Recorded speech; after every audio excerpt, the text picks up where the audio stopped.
안녕하십니까. 평생투자 파트너 회원관리팀입니다. 네, 오늘은 1월 16일 화요일이죠. 최고의 주식 최적의 타이밍 제 8번째 설명을 해드릴 시간입니다. 네, 캔슬링 법칙에 전 시간에 C 부분과 A 부분을 다뤄드렸었고, 이번 시간에는 N이죠.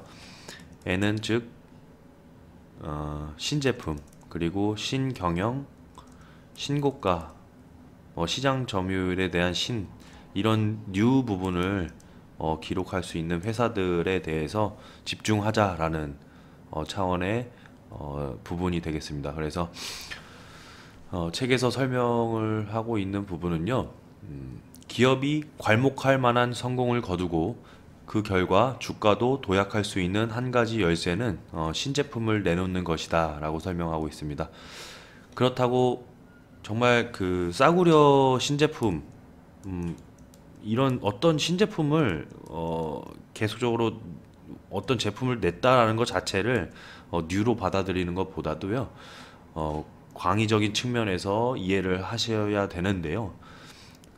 예를 들어서 싸구려 잡동사니로는 안 된다는 것이고, 신제품과 이런 신제품을 내놓는 기업은 우리가 살아가는 방식을 혁신적으로 변화시켜야 되는 혁신적 변화, 그 혁신적 변화의 신제품을 말하는 부분을 이해를 하셨으면 좋겠습니다. 여기서는 수천 개의 창조적 기업 가운데 극히 일부만 소개를 해주고 있는데요. 큰 사업 트렌드의 그 변천 과정을 간략하게 언급해 드리고 있는 그 부분을 제가 한번 읽어 보겠습니다. 1880년대죠. 1800년대 후반부터 2008년까지의 최고의 투자 수익률을 기록한 주식 가운데 95%는 앞서 소개한 새로운 범주 가운데 적어도 하나 이상을 충족시킨 종목들이다는 것이죠. 이 95% 이상의 종목들은, 최고의 수익률을 기록한 95% 이상의 종목들은 시장의 그 사업 트렌드, 큰 혁신적인 변화의 리더 역할을 했었던 것이죠. 그러니까 한마디로 그만큼 중요한 역할을 생각하시면 될 것 같습니다. 뉴를 발견을 하는 데 있어서 과거에부터 현재까지의 변천사들을 간략하게 말씀드린 부분을 한번 읽어드리자면요, 1800년대부터 그러니까 후반부터죠. 1800년 후반부터 미국 대륙 전역에 새로운 철로가 깔리기 시작하면서부터 전기와 전화, 이스트만 코닥의 카메라가 보급이 됐다. 그리고 에디슨은 추궁기와 활동사진 카메라, 그리고 전구등을 개발을 했었죠. 곧이어 자동차와 비행기, 라디오가 등장하면서 냉장고가 아이스박스를 대처했다. 텔레비전과 컴퓨터, 그리고 제트 비행기, 또 퍼스널 컴퓨터, 팩스, 인터넷, 그리고 또 휴대폰까지 창조적 기업가와 발명가들은 한시도 쉬지 않고 달려왔습니다. 덕분에 수백만 개의 일자리가 만들어졌고, 그만큼 현재 생활 수준도 많이 높아졌다라고 돼 있죠. 이렇게 나와 있다시피 100년 이상의 역사부터 정말 많은 뉴가 있었고, 그에 부응하는 주가 성장을 보여줬던 것 같습니다. 그래서 그 사례들을 한번 쭉 보시면 지금 유명한 애플이라든지 등등의 회사들도 확인을 해 보실 수가 있을 겁니다. 그래서 이 신제품, 신경영, 신규 시장 진출 성공 등의 사례를 보인 그 뉴가 발생한 핵심 부분의 회사들을 제가 한국 시장에서 한번 2008년 이후 시점에 한번 비교를 해봤었고요. 지금 한번 소개를 해드릴 텐데 그런 거죠. 그러니까 뉴 부분이라는 게 그러니까 핵심 키워드 어떤 게 뉴인지 핵심 키워드를 한 개에 딱 말씀을 해드리면 해당 종목이 이렇게 떠오르는 그런 회사들이 아마도 주도주라고 할 수 있겠죠. 네, 그런 주도주의 회사들, 그런 회사들을 한번 제가 찾았던 것들을 한번 간략하게만 차트만 보여드려 보겠습니다. 지금 보시는 게 월간 차트죠. 월간 차트인데 엄청난 성장성을 보였던 것이죠. 화장품계의 그 고성장을 보였던 회사죠. 네, 생활용품도 다루고 있는데 국내뿐만 아니라 해외 시장 점유율의 우세를 보이고 있는 지금 보시는 차트는 아모레퍼시픽입니다. 네, 그리고 이전에 2000년도, 2010년도 이후에 블루투스 헤드셋 딱 이 키워드를 생각하시면 어떤 회사가 떠오르시나요? 예, 그 회사는 2013년부터 14년 사이에 엄청난 주가 성장을 보였던 블루콤입니다. 블루콤. 예. 그리고 현재 진행형이죠. 현재 2차 전지 섹터에서 가장 큰 성장을 보이고 있는 에코프로 그리고 포스코 캠텍 이 등등의 회사들도 상당히 눈여겨볼 만한 것 같습니다. 에코프로는 계속적인 지금 성장을 보이고 있고 똑같이 포스코 캠텍도 주가 성장을 크게 기록을 하고 있습니다. 이뿐만 아니라 폴리실리콘이라고 하면 바로 떠오르는 회사가 있죠. 태양전지 및 반도체 웨이퍼 핵심 소재를 생산하는 OCI.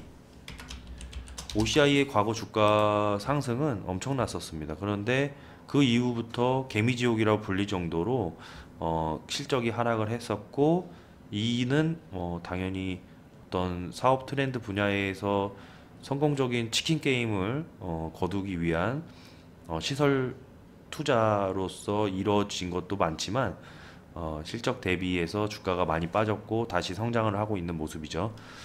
이때 2010년도, 11년도 부분에서 큰 성장을 보였었던 OCI. 그리고 신약 개발과 관련해서 시장 경쟁력 우위를 점하는 제약 섹터들이죠. 특히 한미약품의 주가 성장은 정말 괄목할 만한 성장을 보였었죠. 2012년에 한 섹터 성장과 2015년과 16년 사이에 큰 성장을 보였던 한미약품입니다. 한미약품이고, 또 보톡스 하면 떠오르는 회사이죠. 뉴 보톡스가 나왔을 때 그 관련한 이제 메디톡스의 주가 상승은 엄청나게 상승을 했었고, 2012년부터 15년까지의 성장률이 엄청났습니다.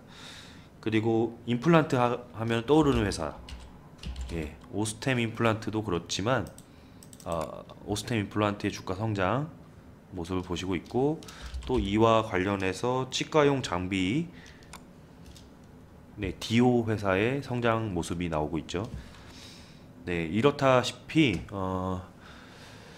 핵심 키워드 하나만 말씀을 드리면, 그러니까 떠오르면 해당 기업이 떠오르는 그런 주가 패턴들, 그리고 성장성들이 엄청났었던 그런 주도주들의 모습을 보면 이렇게 큰 성장을 보였듯이 앞으로도 일어날 4차 산업혁명 및 대체 에너지 솔루션 분야에 새로운 뉴를 맞이할 우리들이 이 시대의 흐름과 추세의 물살을 타고 나갈 수 있다는 것이 앞으로도 상당히 기대가 되는 것 같습니다.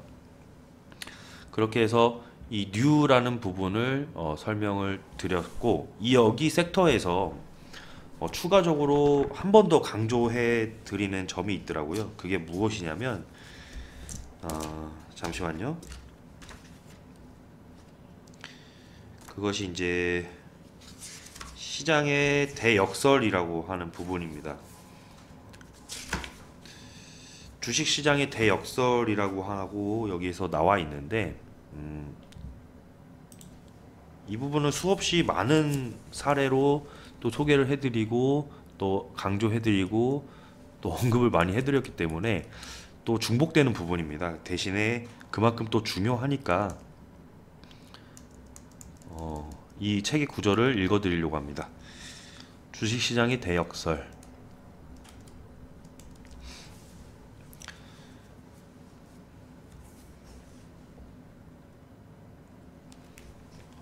여기에서 이제 제가 그 스캔을 떠서 원래 보여드리려고 했는데 지금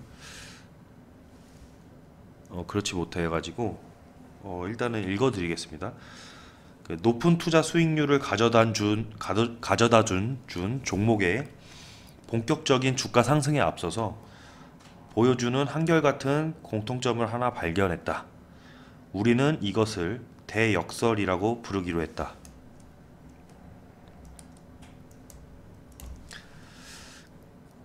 먼저 전형적인 주가 차트 3개를 이렇게 보여주고 있어요. 이 회사에, 그러니까 뭐 어떤 기업인지는 얘기를 안 해주고 있고 실적도 어떤지 모르고 주가 패턴만 이렇게 그려보자면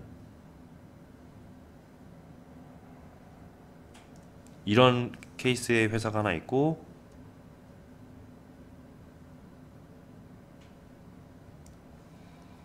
이런 케이스의 회사를 하나 제가 그림을 좀 알기 쉽게 그렸어야 되는데 잠시만요.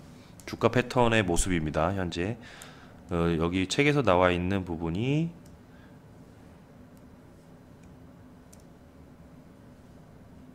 이런 패턴의 주가 패턴이 나와 있는 사진과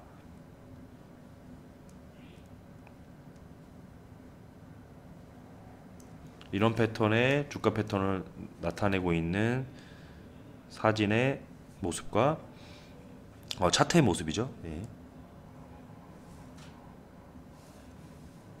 이런 패턴의 주가 패턴을 나타내고 있는 그림을 차트를 3개 예시를 하면서 이 3가지 중에 어느 것이 최고의 매수, 그러니까 최고의 매수 대상이라고 생각하는가 라고 물어보고 있습니다. 1번, 2번, 3번. 답은 좀 나중에 나와 있는데요. 일단은 여기에서 회원님들도 한번 고르실 때 이게 제가 사실 스캔을 떠서 보여드렸어야 되는데, 그러니까 심리상으로는 사실 눈으로 갈 수밖에 없는 부분이 2번과 3번이었던 거죠. 네, 그냥 좀 더 안정적인 것 같고 주가 차트가 여기서도 가격대가 낮은 것 같아서 이렇게 신고가를 경신하는 그 주가 차트의 모습은 항상 무섭거든요. 무섭고 진입하기 힘들 것 같고, 네, 하락할 것 같고, 네, 이런 심리에 대한 부분에 대역설이라는 표현을 한 겁니다. 그래서 이 1, 2, 3번 중에 최상은 어디고 최악의 선택은 무엇인가 라고 했을 때, 주식 투자를 막 시작한 초보자이든 경험이 많은 투자자이든 성과가 신통치 않은 대다수 개인 투자자들은 어떤 주식이 천정을 친 뒤에 고점을 한마디로 형성한 뒤에 크게 떨어진 다음에야 그 주식이 싸게 보인다며 기쁜 마음으로 매수에 나선다. 1970년대와 1980년대 그리고 1990년대에도 계속된 나의 투자 강좌에 참석한 수십만 명의 개인 투자자들 가운데 98%가 무려 98%가 대답하기를 신고가를 기록한 종목은 사지 않는다라고 했죠. 그러니까 한마디로 이 1번 패턴의 모습은 무섭다. 그래서 사지 않는다 라는 대답이 무려 98%의 연구조사에 나왔다는 것이죠. 이런 편견은 개인 투자자들에게만 국한된 게 아니다. 내가 리서치 자료를 제공하고 있는 600개 대형 기관 투자자 가운데 상당수가 바닥 매수자들이다. 바닥 매수자의 패턴들은 뭐 이런 부분이 좀 나타날 수 있겠죠. 3번 모습들. 그래서 바닥으로 추락한 종목은 주가가 워낙 많이 떨어졌거나 사상 최저가 근방에 있다 보니 싸게 보이고, 그래서 안심하고 매수한다라는 것이죠. 그러나 최고의 주식에 관한 우리 연구의 결과 놀랍게도 쌀 때 사서 비쌀 때 팔라라는 주식시장의 오랜 격언이 완전히 틀렸다라는 사실을 발견했다. 사실은 이와 정반대라는 사실을 알아냈다. 정말로 믿기 어려운 주식시장의 대역설인 셈이다. 주가가 너무 높아 보이고 또 많은 사람들에게 위험하게까지 보이는 주식이 더 높이 오르는 반면 주가가 싸게 보이는 주식은 더 떨어지는 경우가 많다. 이 같은 고소공포의 역설, 즉 대역설에 적절히 대응하기란 어려운 것일까? 그러면 또 하나의 연구 결과를 소개하겠다. 우리는 오랜 시간을 두고 주식시장에서 두 가지 다른 종목군이 어떤 움직임을 보이는지 추적했다. 하나는 신고가를 기록한 종목군이고 또 하나는 신저가를 기록한 종목군이었다. 결과는 아주 극명하게 드러났다. 신고가를 기록한 종목군은 주가가 더 오르는 경향을 보이는 반면에 신저가를 기록한 종목군은 더 떨어지는 모습을 나타냈다. 이런 연구 결과에 입각한다면 매일 신문에 게재되는 신저가 리스트에 포함된 종목은 한마디로 장래가 없고 피해야 할 주식이 되는 셈이다. 사실 결단력이 강한 투자자라면 이런 주식이 신저가 리스트에 오르기 한참 전에 매도했을 것이다. 따라서 신고가 리스트에 오른 신고가 리스트에 오른 종목이라면 향후 주가 상승 가능성이 큰 유망한 주식이라고도 할 수 있을 것이다 라고 나와 있죠. 네, 그렇기 때문에 저희 어떻게 보면 가끔 저희가 신고가 부분에 매수를 하는 종목들도 있습니다. 신고가 부분에 매수를 한다는 것이 그러니까 한마디로 매물대를 이렇게 형성하고 있는 주식 패턴에서 벗어나서 그 다음 박스권으로 돌파를 하는 구간에 매수가 될 때도 있는데요. 이런 구간의 주가들은 상당히 재매수를 하는 관점에서 다시 재매수가 진행이 될 수 있는 충분한 주식 패턴을 가진 주식들만 대상으로 매수를 하는 것입니다. 그래서 어떻게 보면은 정말 고점 부근이라고 생각되면서 상당히 두렵고 무섭고 나의 패턴과 맞지 않아 라고 표현을 하시는 경우가 있으세요.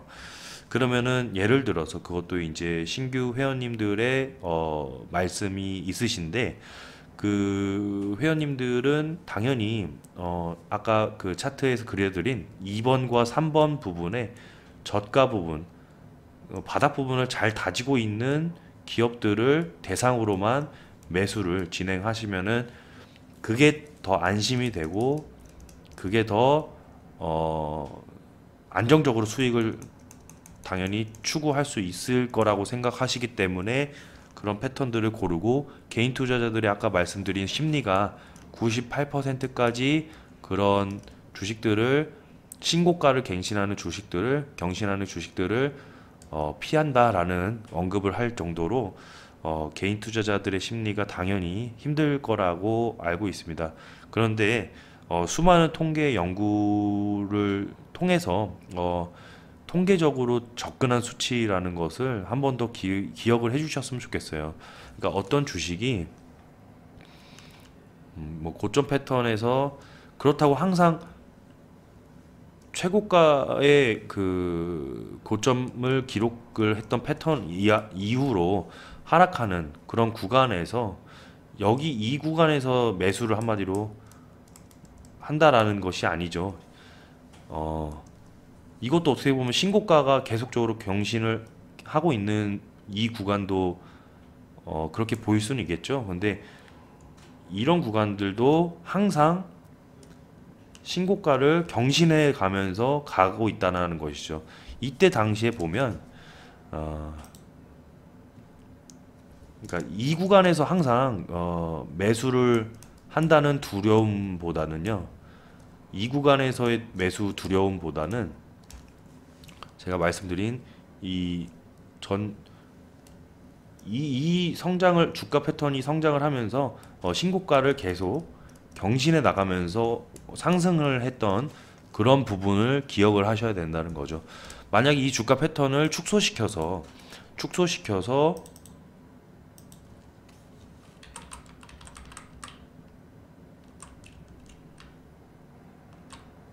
만약에 이 구간에 있다고 가정을 해보면요. 그러니까 이 구간에서 고점이라고 생각해서 매도를 한다고 하면은 지금 디오의 월간 차트를 보고 계신데요. 계속적인 주가가 상승을 하고 있는 신고가를 계속 경신하면서 나가고 있죠. 그리고 고점이 형성되고 주가가 하락을 했었던 그런 모습인데 그러니까 한마디로 이 정도의 성장을 이 정도 성장 그러면 이 주가는 단순 수익률로 비교를 해봤을 때 여기 이 구간대에서 고점 부분의 성장 부분의 주가 패턴이 대략적인 수익률로 환산을 해보자면요 150%의 수익을 또 기록을 할 수 있는 그런 구간대입니다. 그래서 이 구간대에 신고가 경신을 한 종목을 한마디로 두려워한다면 앞으로 추가 상승 국면에 있는 주가 패턴의 주도주 패턴을 놓치기 십상이라는 것 다시 한번 강조를 해드리고 이 책에서도 수많은 언급을 또 하고 있다시피 그만큼 개인 심리로서 무서워서 사지 못하는 그런 자리들이 과연 내가 그 최고의 성장성을 보이고 있는 그런 주가 패턴을 놓치고 있는 게 아닌가 그 심리를 어떻게 보면은 반대로 매수 원칙으로 전환을 해봐서 생각을 해야 되는 그런 부분을 생각을 꼭 해주셨으면 좋겠습니다. 네, 이렇게 해서 이번 시간을 끝으로 인사드리겠습니다. 네, 오늘도 수고 많으셨습니다. 다음 시간에 또 좋은 모습으로 인사드리도록 하겠습니다. 네, 감사합니다.